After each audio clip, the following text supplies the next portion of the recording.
কাতলা কালিয়া অনুষ্ঠান বাড়ির মতো কাতলা কালিয়া কিভাবে বাড়িতে বানাবেন সেটাই দেখিয়েছি আজকে। বাঙালির প্রিয় কাতলা কালিয়া। তো চলুন দেখে নেব আজকের রেসিপি কাতলা কালিয়া কিভাবে বানাবো আর কি কি লাগছে এই রেসিপিটি বানাতে, দেখে নেব স্টেপ বাই স্টেপ। তো চলুন শুরু করবো আজকের রেসিপি কাতলা কালিয়া। খুব সুন্দর একটা রেসিপি বন্ধুরা শেয়ার করলাম, আশা করি আমাদের ভালো লাগবে। তো চলুন শুরু করা যাবে আজকের রেসিপি। কাজু বা মগজ ছাড়া কিভাবে বাড়িতে আপনি কাতলা কালিয়া বানাবেন সেটাই দেখিয়েছি। তো চলুন শুরু করা যাক আজকের রেসিপি। তো রেসিপিটা পুরো দেখার অনুরোধ রইল। আর যদি আমার রেসিপিটা আপনাদের ভালো লাগে তো কমেন্ট করতে ভুলবেন না রেসিপিটা আপনার কেমন লেগেছে। আপনার একটা কমেন্ট আমার রেসিপি বানাতে অনেক উৎসাহ যোগাবে। তো চলুন বন্ধুরা শুরু করা যাক আজকের রেসিপি। তো এই রেসিপিটা বানানোর জন্য আমাদের লাগবে কাতলা মাছ। আমি এখানে 4 পিস কাতলা মাছ নিয়ে নিয়েছি, দেখুন মিডিয়াম সাইজে 4 পিস কাতলা মাছ নিয়ে নিয়েছি। তো মাছটাকে ভালো করে ধুয়ে পরিষ্কার করে নিয়েছি। এবার এটাকে ম্যারিনেট করে নেব। তো ম্যারিনেট করার জন্য এখানে দেব হলুদ পাউডার হাফ টিস্পুন, আর দিয়ে দেবো লবণ স্বাদ মতো, আর দিয়ে দেবো লঙ্কা পাউডার হাফ টিস্পুন, আর একটু দিয়ে দেবো তেল 1 টেবিল স্পুন। তো তেলটা দিয়ে ভালো করে এটাকে ম্যারিনেট করে একটু রেখে দেবো 10 থেকে 15 মিনিট। তো তেলটা দিয়ে ভালো করে এটাকে ম্যারিনেট করে নিতে হবে, সবগুলো একসঙ্গে ভালো করে এটাকে ম্যারিনেট করে 10 থেকে 15 মিনিট আমি এটাকে রেস্টে রেখে দেবো।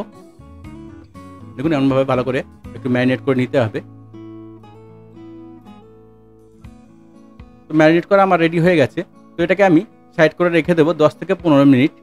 আর এখানে নিয়েছি রসুন, আদা, পেঁয়াজ, টমেটো আর কাঁচা লঙ্কা।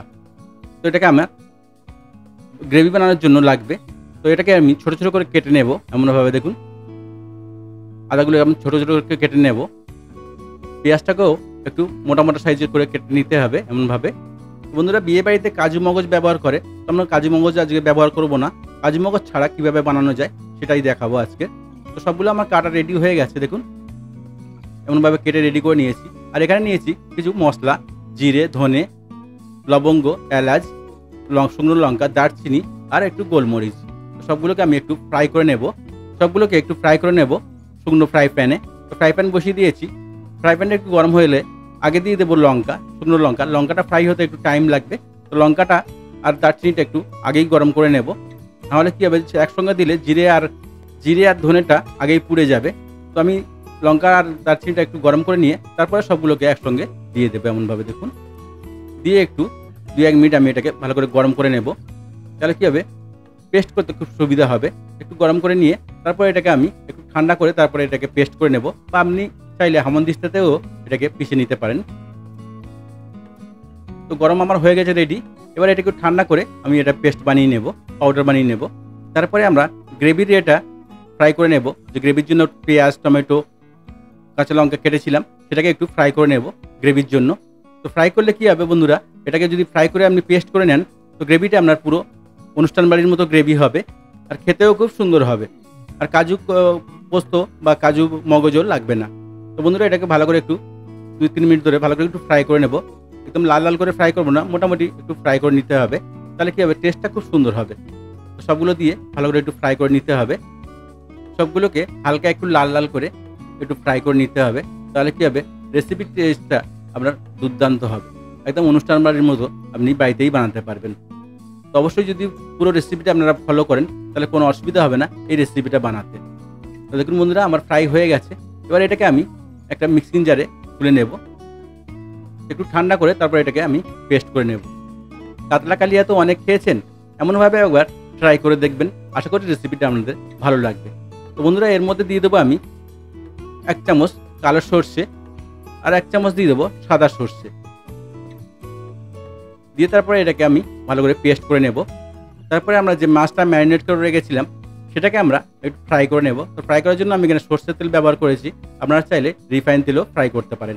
তো তেলটা একটু গরম হয়ে গেলে আমি একটা একটা করে মাছ ফ্রাই করে নেব। দেখুন এমনভাবে একটা একটা করে ছেড়ে সবগুলোকে ফ্রাই করে নেব। মাছটাকে একটু লাল লাল করে উল্টে পাল্টে ভালো করে ফ্রাই করে নিতে হবে। খুব সুন্দর একটা রেসিপি শেয়ার করলাম, আশা করি আমাদের ভালো লাগবে। আর যদি আমার রেসিপিটা আপনাদের ভালো লাগে তো চ্যানেলটাকে লাইক, শেয়ার, সাবস্ক্রাইব করতে ভুলবেন না। আর নতুন নতুন রেসিপি দেখতে চ্যানেলটাকে সাবস্ক্রাইব করে রাখুন, আর বেল আইকনটাকে অলে সেট করে রাখুন। তাহলে কী হবে আমি যখনই নতুন রেসিপি ছাড়বো নোটিফিকেশনটা আপনার কাছে আগে পৌঁছবে। তো দেখুন বন্ধুরা আমার এক সাইডটা হয়ে গেছে, এক সাইডটা এবারে উল্টে এটাকে ফ্রাই করে নেবো ভালো করে, একটু লাল লাল করে। দেখুন এমনভাবে একটু ফ্রাই করে নিতে হবে। দেখুন বন্ধুরা, মাছটা আমার ফ্রাই করা রেডি হয়ে গেছে। এবার এটাকে তুলে নেব। অনেকে লাল লাল করে মাছ ভাজা পছন্দ করেন, আবার অনেকে একটু কম ভাজাই পছন্দ করেন। তো আপনি যেমন পছন্দ করেন তেমনভাবে এটাকে ফ্রাই করে রেডি করে নেবেন। তো আমার ফ্রাই করা রেডি হয়ে গেছে বন্ধুরা, এটাকে আমি তুলে সাইড করে নেব। মাছগুলোকে আমি লাল লাল করে ভালো করে ভেজে নিয়েছি, এটাকে তুলে সাইড করে দেব। বন্ধুরা, আমার গ্রেভিটাও রেডি হয়ে গেছে, আমার শুকনো মশলাটাও রেডি হয়ে গেছে। এবারে আমি গ্রেভি বানানোর জন্য রেডি করে নেব। যেই কড়াতে আমরা মাছ ভেজে নিয়েছিলাম সেই তেলেই আমি গ্রেভি বানিয়ে নেব। তো তেলটা গরম করে নেবে, গরমই আছে। দিয়ে দেবো দুটোখানা এলাচ, আর দিয়ে দেবো দুটো তেজপাতা। একটু গরম হলে তারপরে এখানে দিয়ে দেবো আমি যে গ্রেভিটা পেস্ট করেছিলাম, সেই গ্রেভিটাকে এখানে ঢেলে দেবো। ভালো করে এটাকে ফ্রাই করে নিতে হবে। এবার আমি দিয়ে দেবো যে গ্রেভিটা পেস্ট করেছিলাম, সেই গ্রেভিটাকে দিয়ে ভালো করে এটাকে কষিয়ে নিতে হবে কিছুক্ষণ ধরে। দেখুন এমনভাবে ভালো করে একটু কষিয়ে নেব। ভালো করে এটাকে মিডিয়াম হিটে ভালো করে এটা কষাতে হবে। দেখুন এমনভাবে। খুব সুন্দর একটা রেসিপি, অবশ্যই বাড়িতে ট্রাই করবেন। আর যদি বাড়িতে ট্রাই করেন কমেন্ট করতে ভুলবেন না, কমেন্টে জানাতে ভুলবেন না রেসিপিটা আপনার কেমন লাগলো। দেখুন বন্ধুরা, মগজ বা কাজু পোস্ত ছাড়া অনুষ্ঠান বাড়ির মতো কাতলা কালিয়া বাড়িতেই বানাতে পারবেন যদি এমন পদ্ধতিতে রান্না করেন। তো বন্ধুরা দেখুন, এটাকে আমি ভালো করে লো হিটে একটু ফুটিয়ে নেব। তো এখানে দিয়েছি আমি কালারের জন্য Kashmiri chilli powder half teaspoon, আর দিয়েছি হাফ টিস্পুন হলুদ পাউডার, আর দেবো স্বাদ মতো লবণ। দিয়ে ভালো করে এটাকে কষিয়ে নেব। ভালো করে গ্রেভিটা আপনার ঘন ঘন নাড়াতে হবে, যেহেতু মোটা গ্রেভি তলায় লেগে যাওয়ার ভয় থাকে। তো একটু ভালো করে এটাকে নাড়িয়ে নিতে হবে, ভালো করে নাড়াচাড়া করতে হবে। দেখুন বন্ধুরা, গ্রেভিটা আমার রেডি হয়ে গেছে। গ্রেভি তেল ছেড়ে দিয়েছে, তো গ্রেভিটা আমার রেডি হয়ে গেছে। এবার এটাকে আমি ভালো করে আর একটু কষিয়ে নিয়ে তারপরে এখানে দিয়ে দেবো জল, মাপ মতো জল দিয়ে দেবো। আপনি যেমন তরকারিতে গ্রেভি রাখতে চান তেমন হিসাবে জলটা দিয়ে দেবেন। তো দেখুন বন্ধুরা, কত সুন্দর কালার এসছে। কাজু মগজ ছাড়া কত সুন্দর একটা রেসিপি রেডি হয়ে গেছে। তো অবশ্যই বাড়িতে ট্রাই করবেন। আর যদি বাড়িতে ট্রাই করেন কমেন্ট করতে ভুলবেন না রেসিপিটা আপনার কেমন লাগলো। তো আমি জল দিয়ে দিয়েছি, দিয়ে কিছুক্ষণ আমি এটাকে ফুটিয়ে নেব। গ্রেভিটাকে ভালো করে ফুটিয়ে নেব। এখানে আপনি গরম জল দেবেন, ঠান্ডা জল দেবেন না, একটু হালকা গরম জল এখানে ব্যবহার করবেন। তো গ্রেভিটাকে ভালো করে আমি ফুটিয়ে নেব। গ্রেভিটা ভালো করে ফুটে গেলে তারপরে এখানে দিয়ে দেবো আমি যে মাছটা ফ্রাই করে রেখেছিলাম, মাছটাকে দিয়ে দেব। মাছটাকে দিয়ে আরও কিছুক্ষণ আমি এটাকে ফুটিয়ে নেব, যাতে গ্রেভিটা মাছের ভেতরে ঢুকে যায় আর খেতেও খুব টেস্টি হবে। আমি একটা টমেটো গার্নিশের জন্য কেটে রেখেছিলাম, আর দিয়ে দেবো যে গুঁড়ো মশলাটা আমরা তৈরি করেছিলাম, সেই মশলাটাকে দিয়ে দেবো 1 চামচ ওপরে। গরম মশলাটা রেডি করেছিলাম সেটাকে দিয়ে দিয়েছি ওপরে।